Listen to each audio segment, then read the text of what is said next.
Hola, buenos días. Hoy es domingo 31 de mayo y domingo de Pentecostés, que celebramos las iglesias cristianas este domingo como el domingo de Pentecostés. Y bueno, qué mejor ocasión para comenzar una serie sobre el libro de los Hechos de los Apóstoles, que yo también he denominado como el libro de los Hechos del Espíritu Santo. Y el primer mensaje, que es un mensaje que abarca el versículo 1 del capítulo 1 del libro de los Hechos y el capítulo 2, pero que después seguiré meditando en estos dos capítulos por un tiempo y después continuaré con el libro de los Hechos.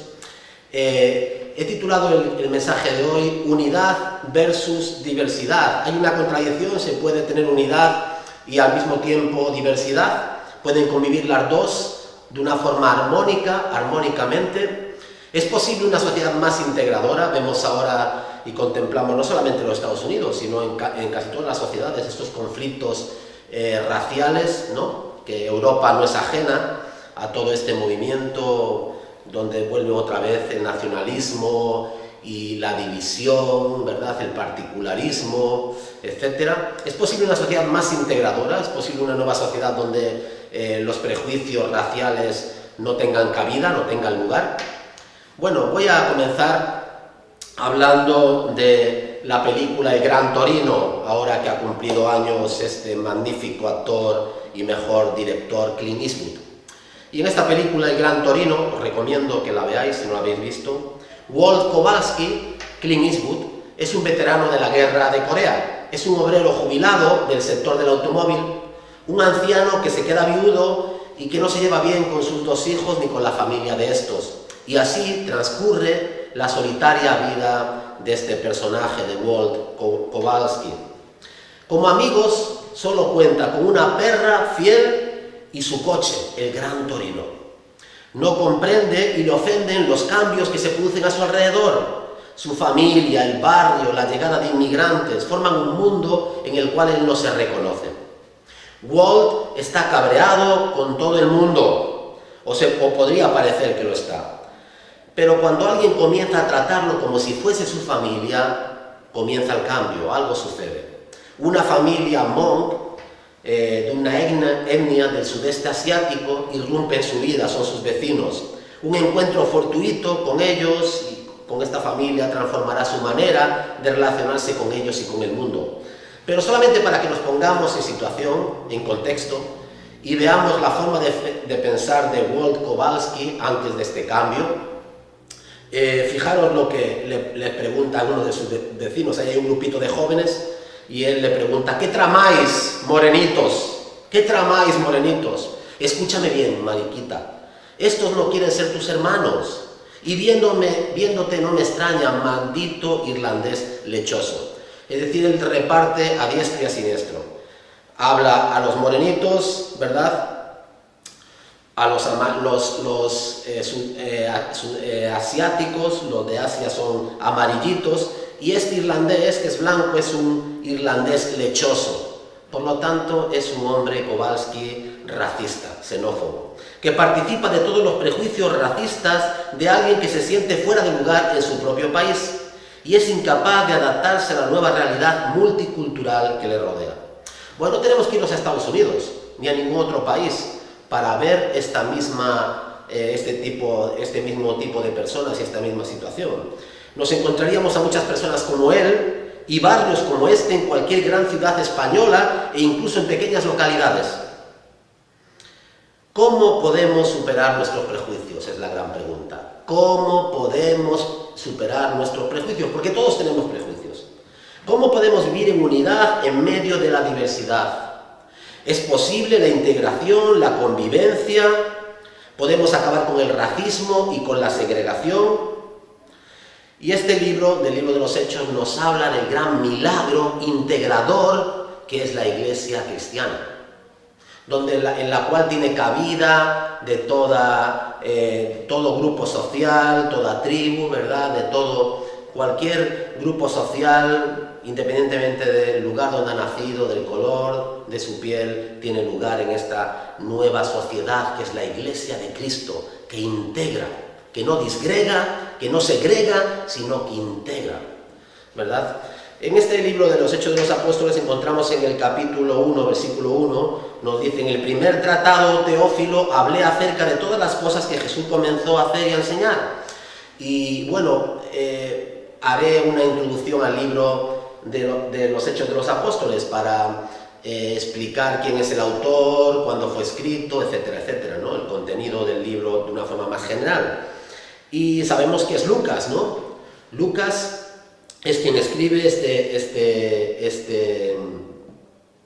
este segundo tratado, ¿verdad? Para este personaje, Teófilo. No sabemos exactamente quién es, si era una persona cercana a la corte, ¿verdad?, del emperador romano.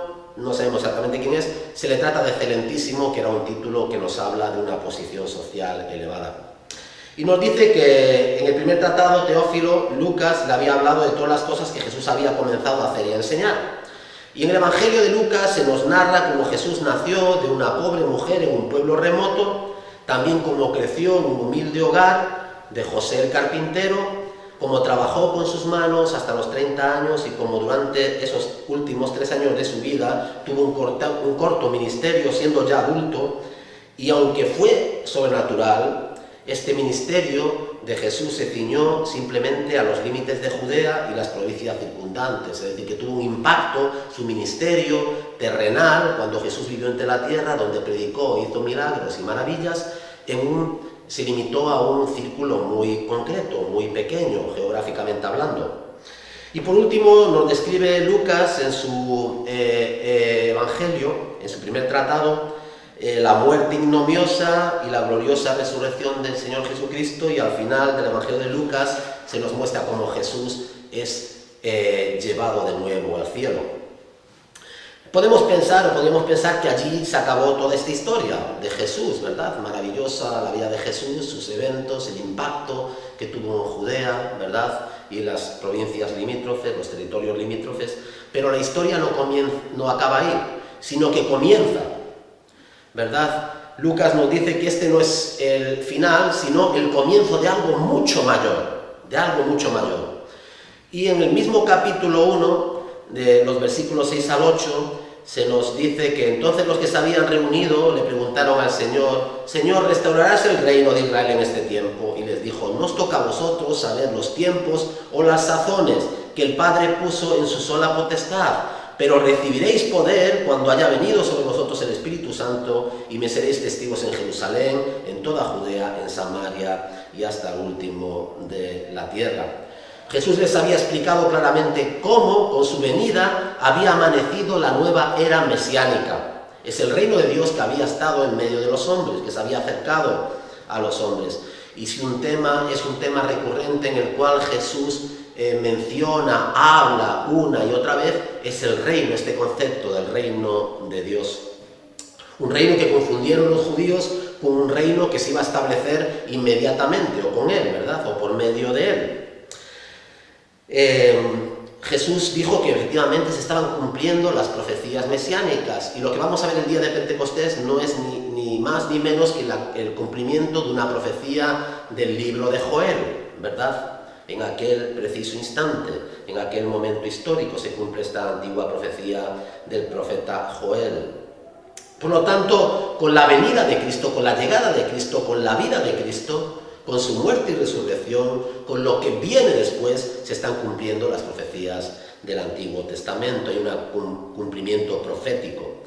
Jesús les advierte contra todo el tipo de especulaciones, de especular cuándo volverá el Señor, cuándo será su venida, cómo será su venida, ¿verdad? Y sabemos que hay grupos, especialmente sectas, como los Testigos de Jehová y otras, que están obsesionadas con el fin del mundo.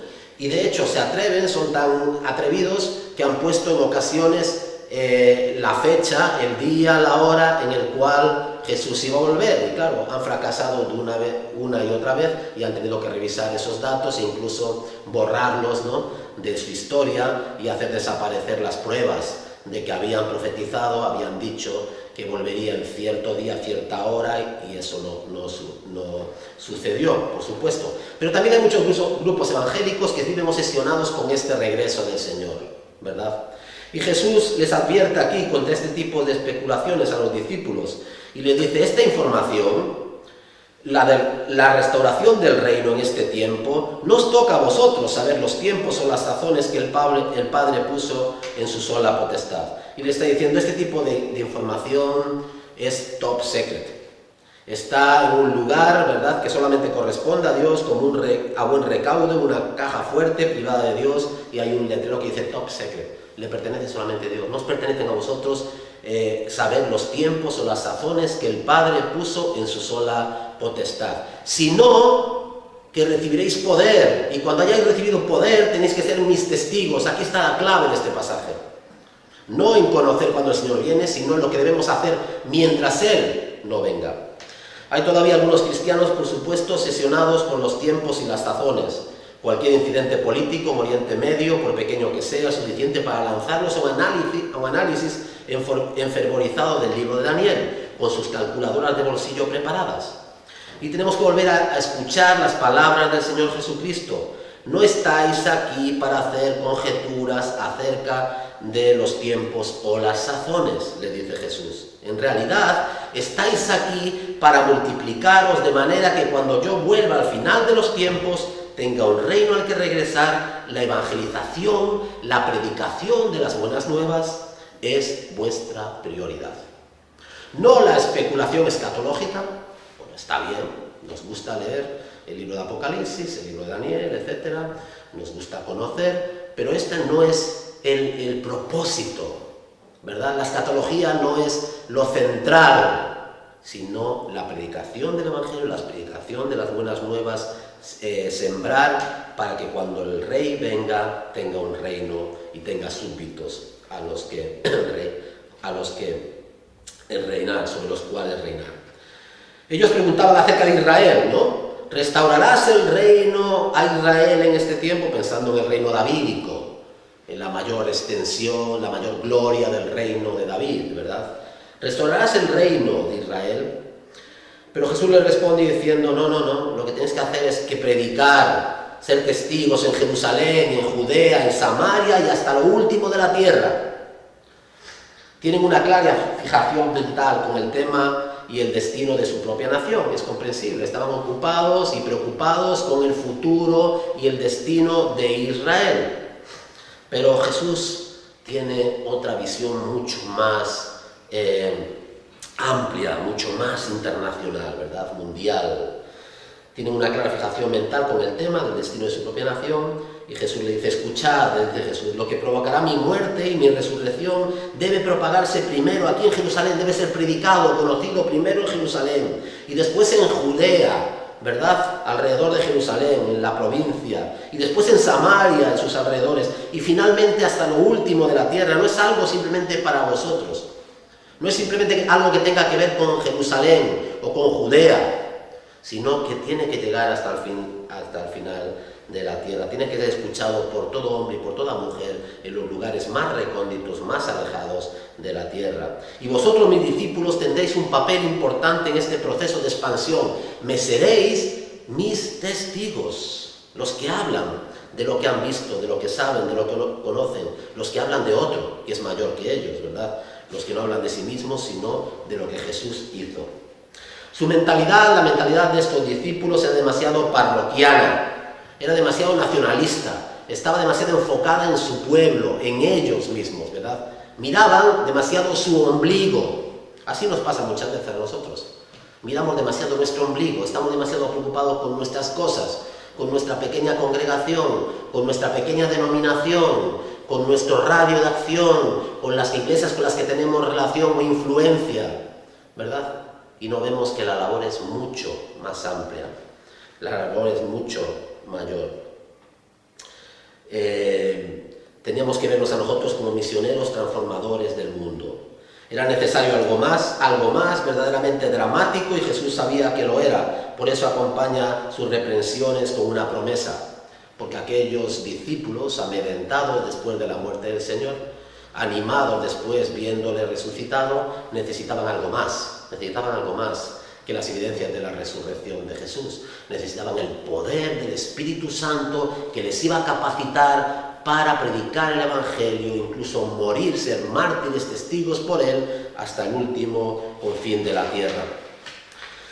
En el capítulo 2 del libro de Hechos de los Apóstoles, de Hechos del Espíritu, versículo 1 al 4, se nos dice: cuando llegó el día de Pentecostés estaban todos unánimes, juntos, y de repente vino del cielo un estruendo como de un viento recio que soplaba, el cual llenó toda la casa donde estaban sentados, y se le aparecieron lenguas repartidas como de fuego, asentándose sobre cada uno de ellos, y fueron llenos del Espíritu Santo, y comenzaron a hablar lenguas según el Espíritu le daba que hablasen.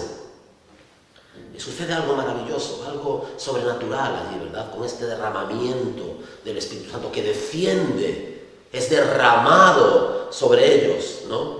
Con estas lenguas de fuego, asentándose sobre cada uno de ellos y llenándoles del poder del Espíritu Santo para que puedan comenzar y hablar en otras lenguas, según el Espíritu les daba que hablasen. Pentecostés era una fiesta que se celebraba por la cosecha y en tiempos de Jesús tenía un significado adicional dentro del calendario judío. Era el momento en que se conmemoraba la entrega de los 10 mandamientos de Dios a Moisés. Y el asociarlo con esto podía muy bien ser significativo, porque el viento recio y las lenguas de fuego de las que se nos hablan recuerdan el estruendo, los relámpagos que rodearon a Moisés en el monte Sinaí. Allí, en el Sinaí, recibió la ley del antiguo pacto, esculpida en tablas de piedra. La ley que era leída en público en este día de Pentecostés en Jerusalén. La ley que había sido incapaz, que era incapaz, no podía la ley, incapaz la ley, ¿verdad?, de transformar los corazones. La ley había sido incapaz de cambiar el mundo porque no había podido cambiar las personas, ni puede. La ley no puede cambiar las personas. La ley es parte de la gracia común, la ley civil, por ejemplo, pero la ley no hace que los hombres la respeten por amor al prójimo, amor a Dios. Simplemente que los hombres respetan la ley por temor al castigo, a la multa, a la infracción. La ley de Dios es incapaz de cambiar el corazón. Es un ayo, ¿verdad? Es alguien que nos lleva, es algo que nos lleva a Cristo, aquel que sí puede hacerlo. Pero la ley simplemente nos condena, porque no podemos obedecerla perfectamente. Ahora Dios desciende en Pentecostés en medio del fuego, en medio del viento, pero en esta ocasión no es para impartir esa ley, sino más bien para impartir, para otorgarnos el Espíritu Santo y así iniciar el nuevo pacto, escrito no en tablas de piedra carentes de vida alguna, sino en los corazones humanos renovados, en corazones humanos renovados, que ahora sí tienen el deseo de obedecer, aunque no puedan hacerlo perfectamente en esta vida. Y dentro del milagro que acompaña la llegada del Espíritu Santo, Dios nos deja entrever la asombrosa manera de cómo se propone llevar a cabo esta transformación. Y deja claro que el Espíritu derrumbaría las separaciones sociales, culturales, raciales que dividen al mundo. Queremos saber dónde está la clave para acabar con la segregación, con el racismo, con las divisiones.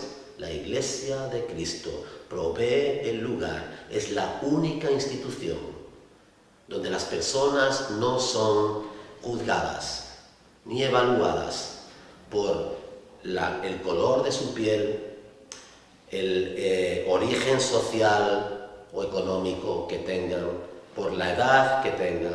La Iglesia de Cristo es una iglesia que integra, que no segrega, que incluye, que no excluye, ¿verdad?, que aúna en vez de desunir. El mundo antiguo estaba plagado de obstáculos, muchos más obstáculos que hoy en día, y el Espíritu poseía la energía necesaria para derribar todos estos obstáculos a través de la predicación del Evangelio.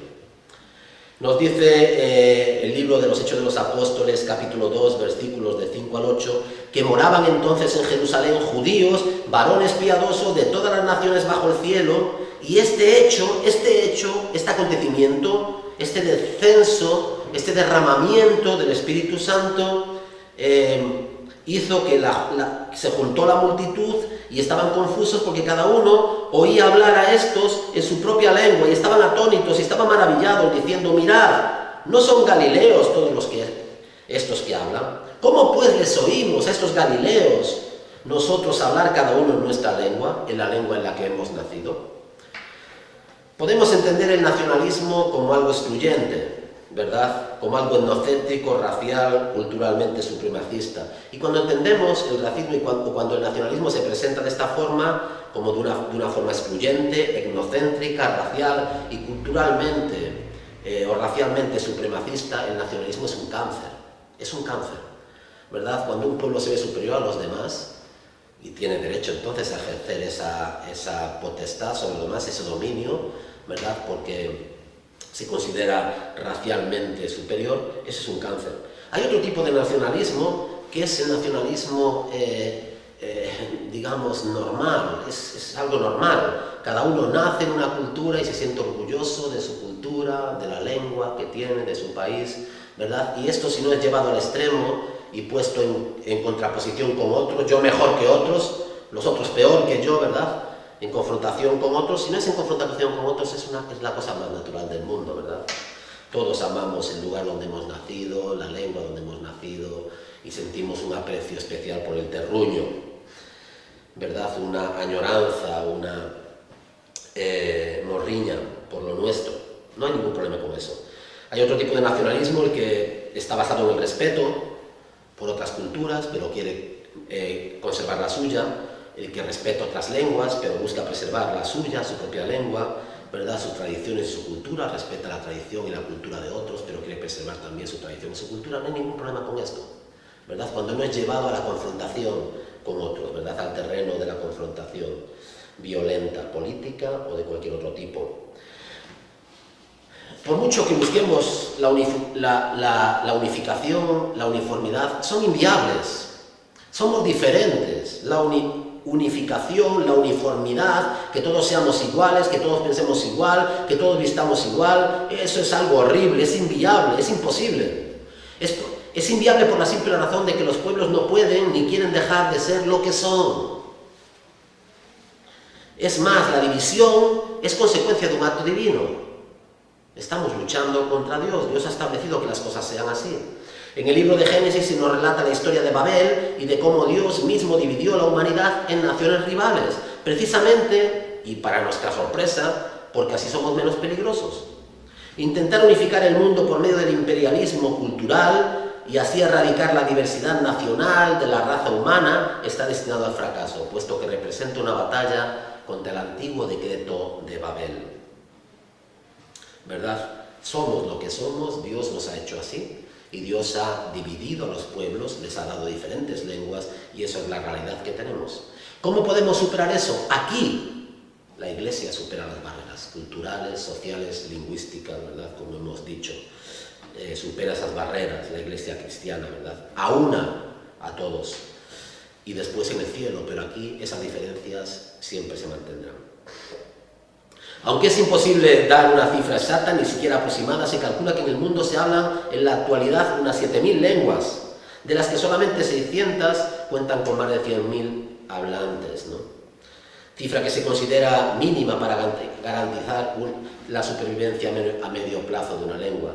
Entre los idiomas más extendidos están el chino mandarín, el inglés, el hindi, el español y el ruso.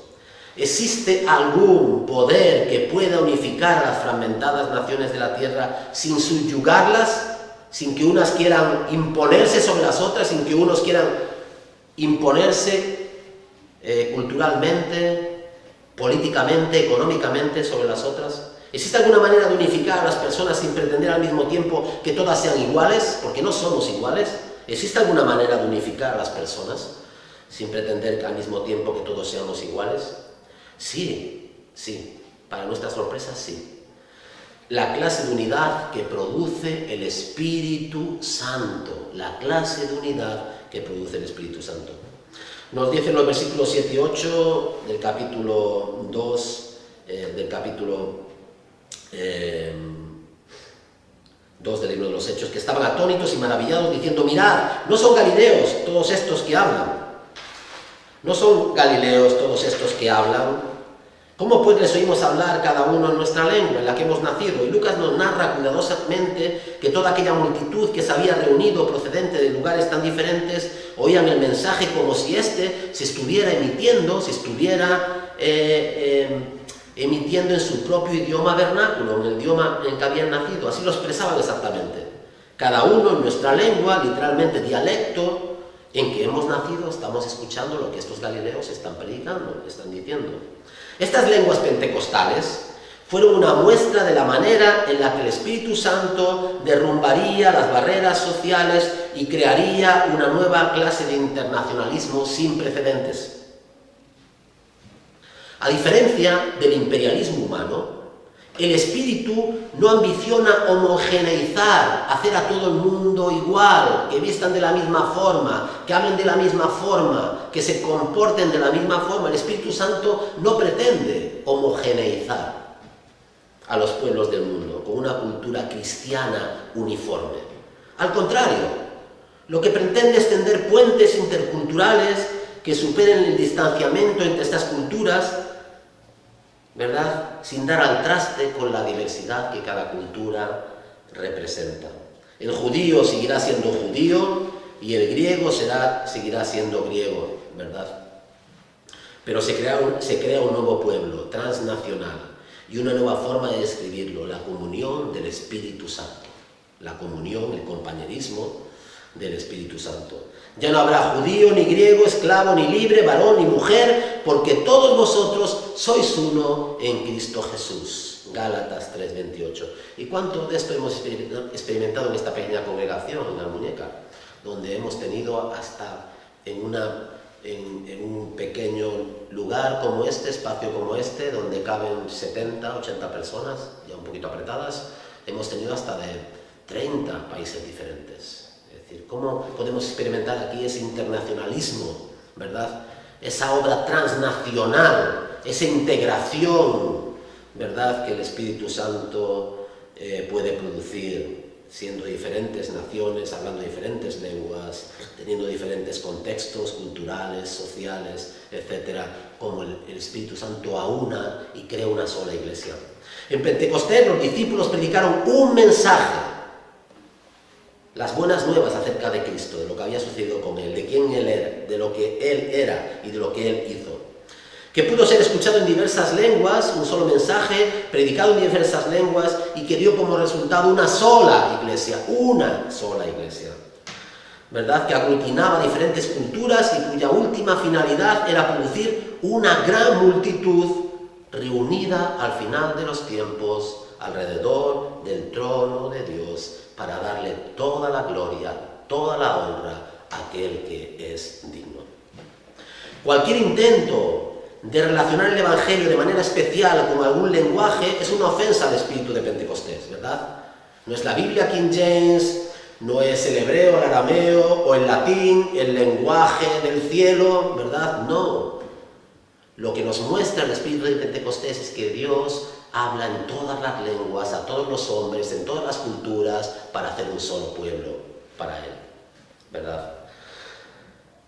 Para algunos de los judíos recién convertidos en Jerusalén, el evangelio predicado a los gentiles era poco judío y por lo tanto animaban la circuncisión, la observancia de las leyes alimenticias, guardar el sábado, ¿verdad? Y esta es la razón también, como decía, de que no hay una lengua santa para predicar el evangelio, ¿verdad?, por la cual Tyndale y muchos otros, Casiodoro de Reina, Cipriano de Valera, tradujeron la Biblia a la lengua de sus conciudadanos para que pudiesen escuchar a Dios, para que pudiesen leer la palabra de Dios.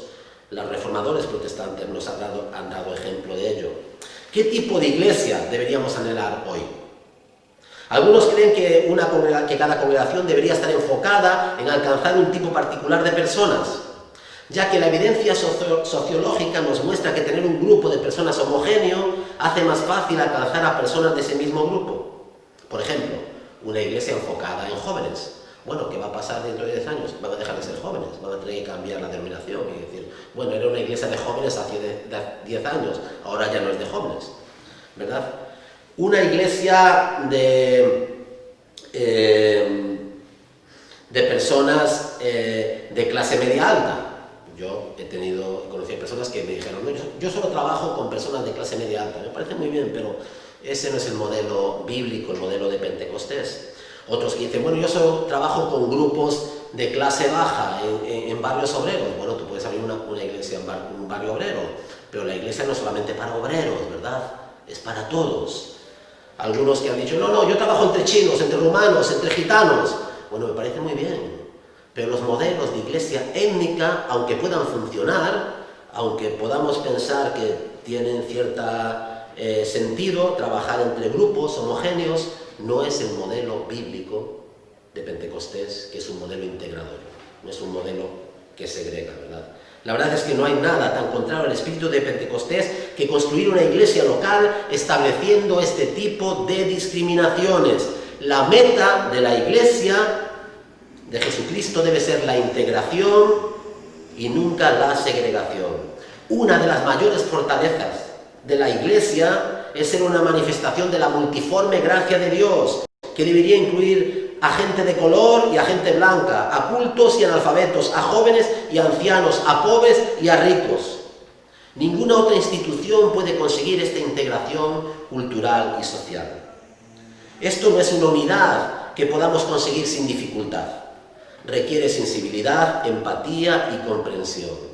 Y estas son cualidades que produce el Espíritu Santo, que necesitamos desesperadamente, ¿verdad? Sensibilidad hacia los demás, empatía para con los demás, ¿verdad? Comprensión con los diferentes contextos culturales, el diferente vida, historia que otros hermanos tienen, diferente a la nuestra. Cuando Dios congela el agua y crea una tormenta de nieve, hay algo maravilloso que sucede. Cada pequeño copo es diferente del otro. No hay dos copos de nieve iguales. Dios es original. Dios es original. Cuando los hombres congelamos el agua, ¿qué conseguimos? Producimos cubitos de hielo. Cubitos de hielo. ¿Qué diferencia entre un copo original, precioso, cuando le observamos, ¿verdad? Ahí a un cubito de hielo, que simplemente es eso, es un cubito de hielo. Y son todos iguales, o muy parecidos. El Espíritu Santo quiere transformarnos a nosotros en personas y a las iglesias en comunidades que se gocen en medio de las diferencias, así como los discípulos se gozaron proclamando a Cristo en diferentes lenguas el día de Pentecostés. Quiera el Señor ayudarnos a tener su mismo corazón, ¿verdad? Un corazón que ama, que busca, que palpita por todos los hombres, independientemente de cuál sea su raza, lengua, tribu o nación, ¿verdad? Aquel que no solamente estaba contento y comía con los suyos, sino comía con los pecadores, estaba con los fariseos cuando tenía que estar, se atrevía a estar con los samaritanos y bueno, que no salió de aquella zona geográfica, demostró que el Evangelio alcanzará y alcanzó incluso a los fenicios, ¿verdad? Aquella viuda también que le pedía que si podría comer de las migajas que caían de su mesa. Y el Señor nos enseñó que el Evangelio no es para nosotros. Somos receptores y ahora de lo que recibimos tenemos que compartirlo para que me seáis testigos, ¿verdad? En Jerusalén, ¿verdad? En Judea, en Samaria y hasta lo último de la tierra. Seamos testigos, prediquemos el Evangelio.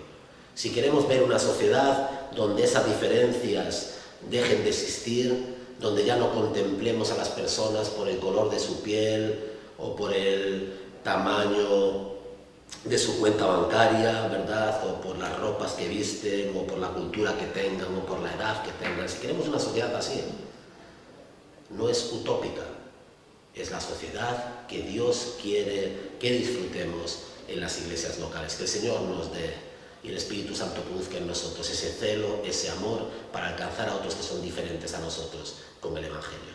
Que el Señor bendiga su palabra. Que el amor de Dios el Padre, que la gracia del Señor Jesucristo y todo el consuelo y el poder de su Santo Espíritu sean con todos nosotros